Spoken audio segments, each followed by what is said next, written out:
Look at your baby. Hi, babies. Hi. Do you want a home with me? I wish. Okay, these are rustic.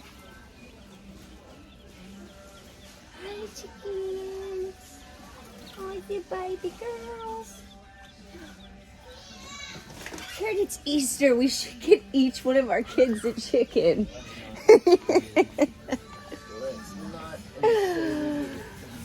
Oh, we're starting our day out right. At Tractor Supply, where everyone can bring their dog and you can shop chickens and floor jacks. This actually ain't bad at all. That's cheaper than mine. So yeah, this may be the one.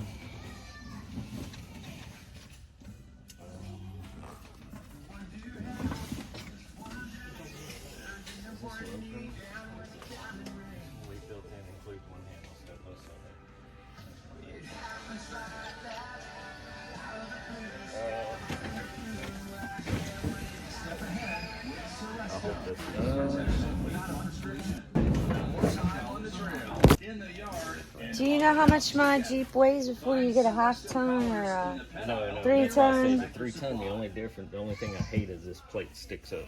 That might not even fit under your car. Mine right now. Tucker said the freaking jack that you have right now wouldn't have picked up my Jeep anyway. No, it's broke. That's why it's been broke. No, he said that it wasn't strong enough. Yes, it is. It's broke. It's been broke for a while. He broke it a long time ago. You see the way that he talks to me like it's my fault? I hope he knows that his kids are like 50% of him. You know?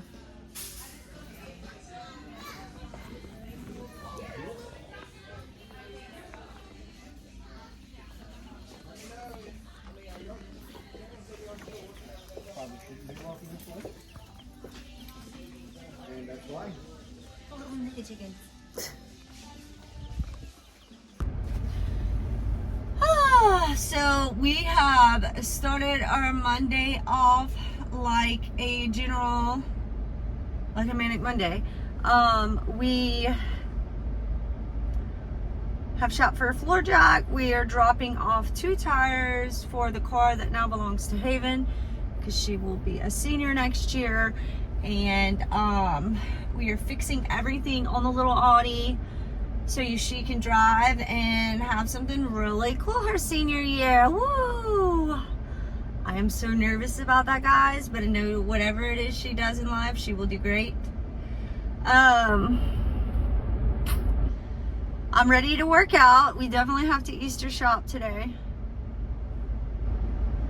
We saw some chicken. I feel like we live in a time where if 30 students enter into a science project or whatever, 30 students feel like they have to get recognition or they have to get a trophy, and it doesn't work that way because there's only first, second, and third place, right, guys? You cannot tell a kid that's doing horrible that good job, they're doing great, because how does that implement basic skills like right from wrong? If you teach them that they can still continue to mess up but then get praise for it or benefits for it, that's a freaking joke. Come on, parents. I know that you can do better than that. Like people that you cannot expect them to know how to cope or have critical thinking skills to get out of a situation. You can't expect that if we're creating this false reality that everything is cush and to be soft is a better option. It is not. Life is hard. And sometimes you have to become a monster, an absolute monster, and then later learn how to tame that monster in order to survive. And that's reality. Yesterday I was working on my pull-ups, guys, and I'm gonna put a clip here. They looked great, but not really. Getting up on the woman of my dreams.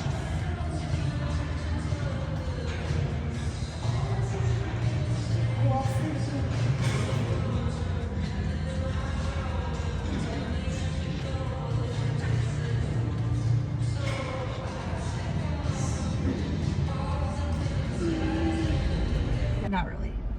There is something disconnect from here to my back. I don't know what that mind muscle tissue interruption is, but it's happening. It's like my brain and my back do not want to communicate. I have been working on scapula engagement every single day for now a year probably. I have the strength. I know I have the strength because proper form, slow and controlled, I can do 100-pound lat pull down. Slow and controlled, I can do at least 8 of them. So I know I could push out a proper form, full range pull up based on the numbers.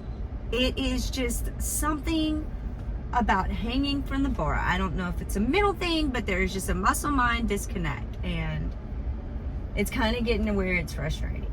It's very frustrating to me. Everyone tells me you have to choose one. Do you want to be strong or do you want to look strong? I beg to differ. I don't think that's how it works.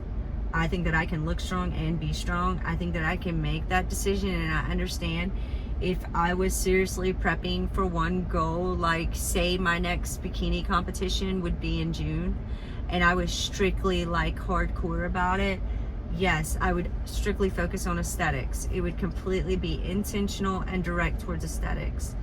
But right now I am healing from, unfortunately guys, it's actually reoccurring. It could be electrolyte imbalance. It could be a lot of things, because my last MRI said that there was no fluid on my brain and that the cavernomas had healed. But just to push some of that out there, I don't know what everybody's excuse is all the time. Oh, I can't do this, I'm overweight, I can't do this because, you know, I got this going on in my life. No, if you want it bad enough, you prioritize your health, and that also includes going to the gym and being fit, even if you have to moderate certain things. But no excuse is a good enough excuse. And I don't like when people look at me and they're like, oh, well, you're not busy, you have time to go to the gym. That's not true. My husband works 12-hour shifts and he still finds time to go to the gym. I feel like people are calling me lazy in a sense, or trying to say that my time is not as valuable as theirs when they say things like that. That's not true. The fact is, I prioritize my health. I am just as busy, but there is something that y'all aren't seeing that I have sacrificed that y'all are not willing to sacrifice in order to make that happen for y'all.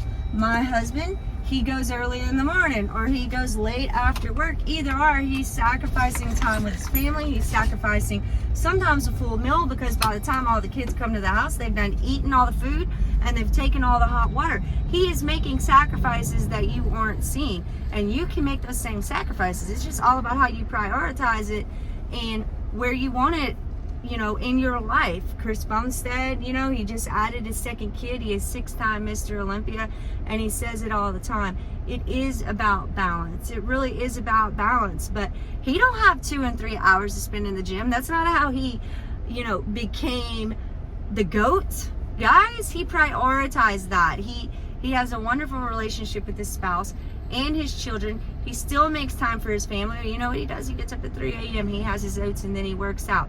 That's how he does it. That's what works best for him. It's all about how you prioritize things in your life. Anyway, Curt's in here now. It's really awkward, so I'm gonna like check in with y'all after the gym.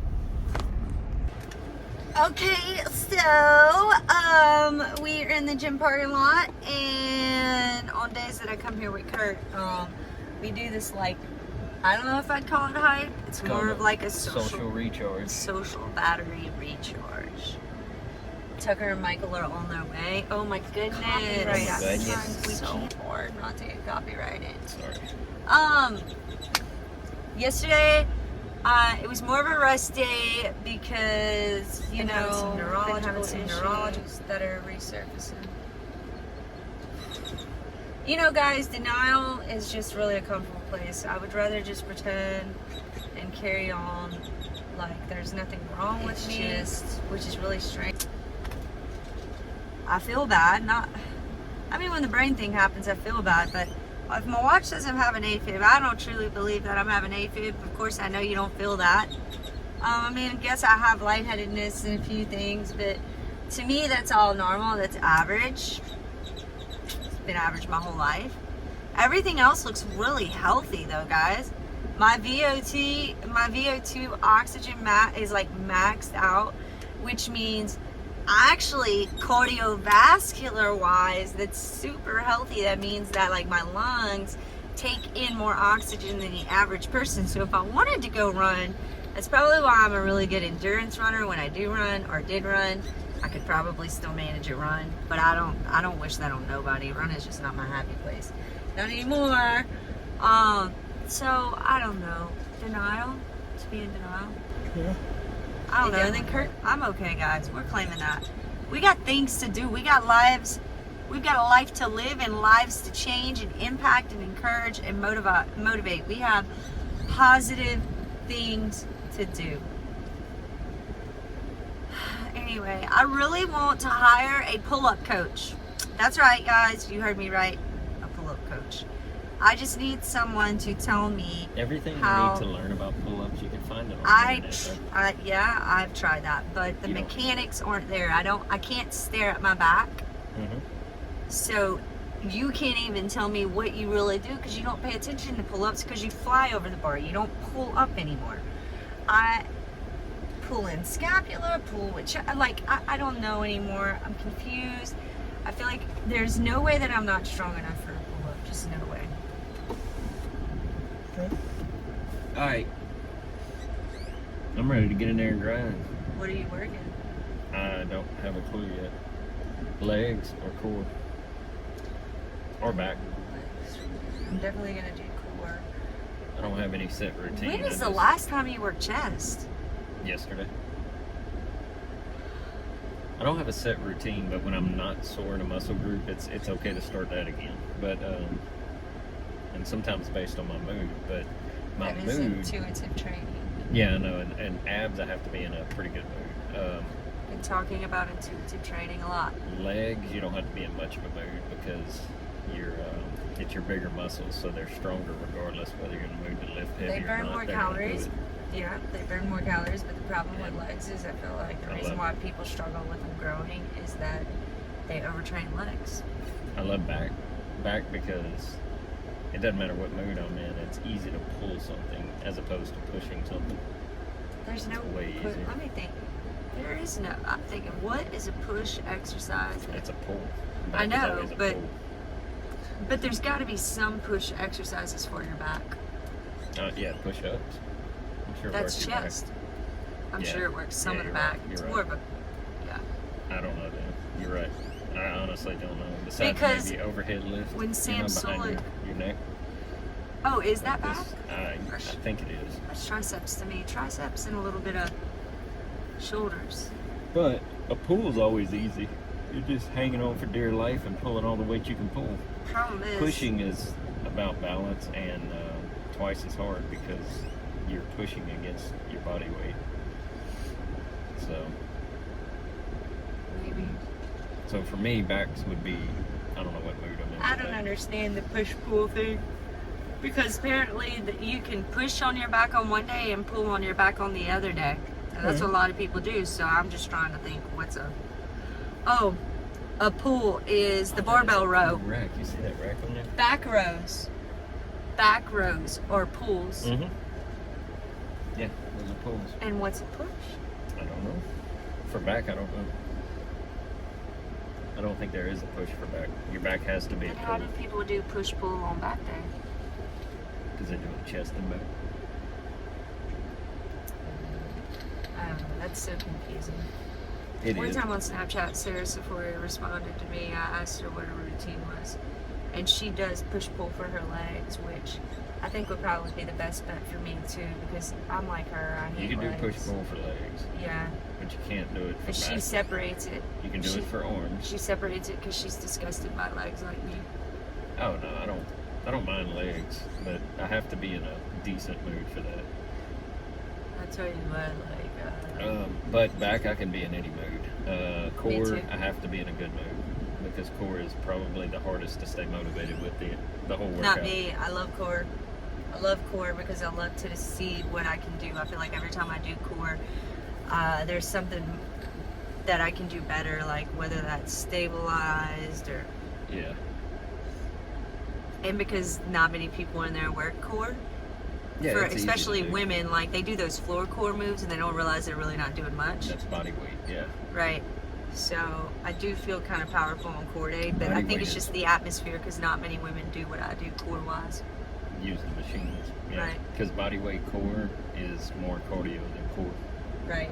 So you're burning fat a little bit, but you're not really working the core Dude. muscles. And Sam Sulik is not the only one that said this. I was watching a girl, I don't even know who she was. She was just coming across that. I know Beef Patty said this, and then one other stranger, and they literally said, now for your core, it's crazy for you to think everyone has core muscles, and yes, it's true that the kitchen does have something to do with your core showing, but your core is just like any other muscle. If you want it to grow, you have to work core. And in order to do that, you have to do heavier things than your body It's weight to like build any your other core. like any other muscle. Right. Your legs, your arms, they get bigger. Muscles show because you're doing it with weight. Right. If you were to just sit there and move Progressive your overload. arm, yeah, if you were to curl your arm with zero weight in your hand, you would never build muscle. That's the exact same theory behind getting a core. Right. If you want it to show, you've got to put weight on it and force those muscles Right. to grow large enough to see it. Correct. That's why I stopped even using 10 pounds on the decline core bench. I use 25 pounds. It's got to be a challenge. It's got to be hard. If it's too easy, I'm not doing anything. All right. Yes. So, You're doing 12, 14, 18, 20 reps. That's not, no, you need to put Right. some weight on it. right. You need to knock those reps down to about 6 or 8. Because otherwise you're not building muscle in that. We that need to group. do a flex next time we work biceps together, which I don't know when that'll be, but remember, like every week well, I know you injured yourself, so you were home with me that much, but we were taking bicep pictures. Mhm. I went across in my favorite photos and I was like, oh, somewhere along the lines we stopped. But Okay, now, okay. can you imagine our biceps together? I don't have a pump, it doesn't count, but oh my God, you don't have a pump either, it's Whatever. huge. All right. All right.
Like $1 million baby.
What are you looking for?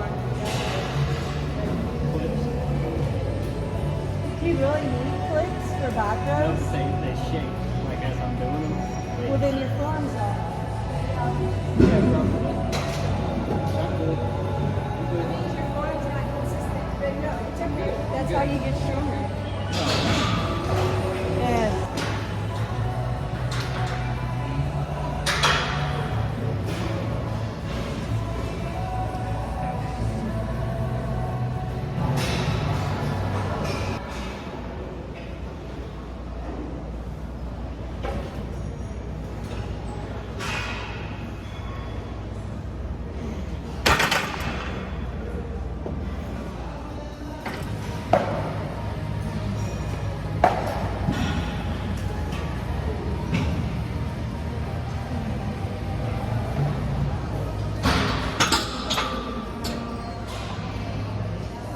Hey, do you want like criticism or not? That's what I asked Hayden. Always. Don't get mad. Well, it's pretty good that I step from backward and make sure we're not going wrong. But you can do it this way and reverse to back and this is back.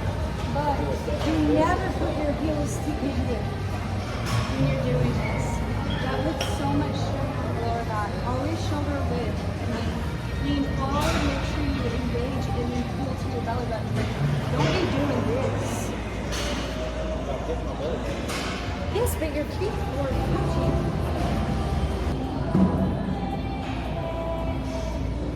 Hey, you know the lower your heart rate is, when you sleep, the more fit you are. My minimum heart rate now when I sleep is like 60. in the 30s. I mean, you're So, fit, right? yeah, that means I'm very much fit, What mine is. which is like, Let me wear that for one. I okay. really want to wear it. You It's tell gonna me find so many things wrong with you. That's what Sleep I want. apnea is the first thing that's gonna pop up. Let me sleep with it tonight. You need to get an iPhone and an iWatch. Step up. Be Why don't I elevated. get a Be Garmin? healthy. A Garmin. Garmin will connect to my phone. Yeah, but then you'll have to have apps that are compatible with the Garmin in Android. Yeah, that's how the watches work. Yeah, And that's fine. God, why are you so against Apple? Apple is healthy. It's healthy. I know the background. All right, friends, here's our outro, a slideshow of some wind therapy, some recent progress pictures, me and Curt cheesing. I really hope that y'all enjoyed this little kind of thrown together vlog. It's a little peek of what my reality is when I spend my time with other people that I love. So, yeah, stay tuned. Let's see if he'll come tap on my arm again. Hey, buddy. Ciao, ciao. They definitely don't respond like cats and dogs. Hey.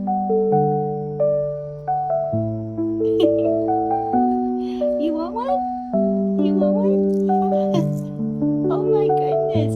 It's just like the